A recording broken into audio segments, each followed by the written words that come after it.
Hi guys, in this video I'll show you how to change payment method in Netflix if you're using it on a browser, so how you can do it. Now as you can see, like I'm just going to buy any subscription.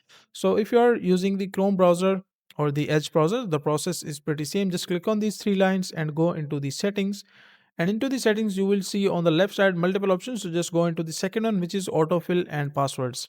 And once you're here, autofill and passwords, so you can see the second option is payment methods. Just click on this one, and once you click here, so you will see basically the list of payment methods that have been added into your PC, or let's say the Chrome. So just click on, let's say if you want to add a new payment method, just click on this add button and credit or debit card, and that will like add your second payment method.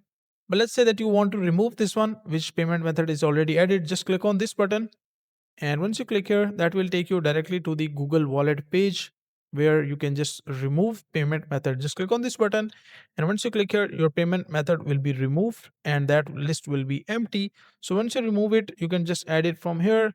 Otherwise, you can just buy the subscription, whatever you want to buy. Just click on next, and that will ask you to again like enter your payment method. So once you do it, after that you will be able to change your payment method successfully. So that's a simple and easy process of how you can do it.